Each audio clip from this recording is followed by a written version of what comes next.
Bonjour. Je peux m'asseoir? Oui, enfin, je sais pas. Qu'est-ce que vous voulez? Moi, rien. Enfin, si une bière, et à vous, je vous veux plutôt du bien. Une bière pression, s'il vous plaît. Et pour vous? Un autre café, s'il vous plaît. C'est gentil de votre part, mais je vous demande pardon, on se connaît? Oui, enfin non. Plus exactement, moi, je te connais. Comment ça, vous me connaissez? Attendez, on s'est déjà vu quelque part? Pas vraiment. Enfin si, le matin en faisant la toilette. En fait, c'est la première fois que je te vois pour de bon, et que je parle de vive voix avec toi. Attendez, Mais oui, je te connais plutôt bien. vous avez dû vous tromper, je dois pas être la bonne personne. Ou alors faudra m'expliquer un peu plus parce que je suis perdue là. C'est normal que tu comprennes pas.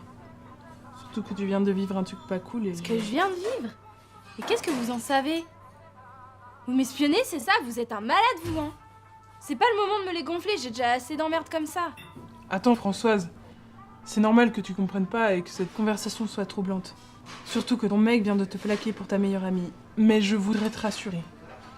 Les chagrins d'amour, ça fait mal, mais on s'en remet. Et puis, il est pas si intéressant que ça, ce mec, finalement. Ah ouais, de mieux en mieux parce que lui aussi, tu le connais? Oui, bien sûr.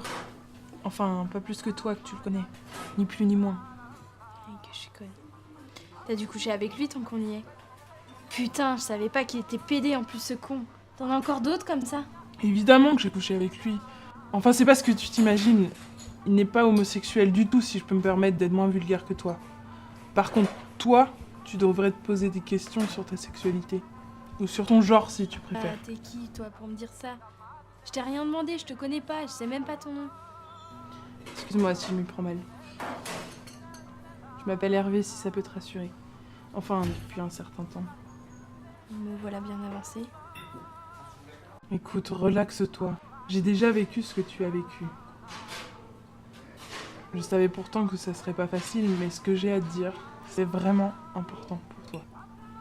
Et pour moi aussi, par conséquent. Ok, bon bah alors vas-y, puisque c'est si important. Je vais peut-être enfin savoir le fin mot de l'histoire.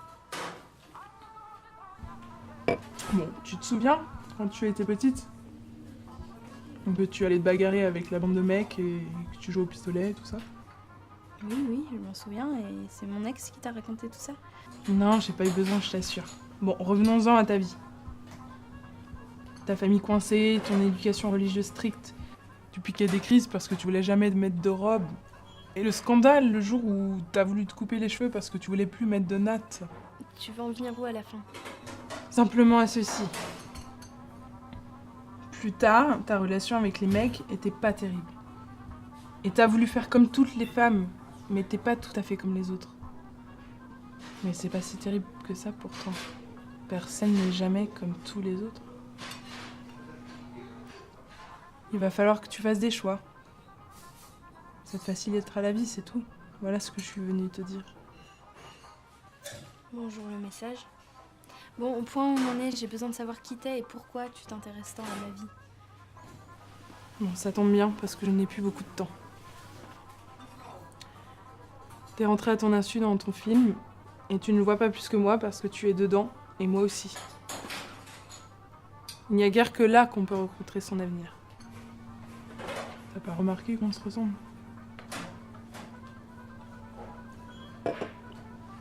Voilà, c'est terminé. Je dois te quitter.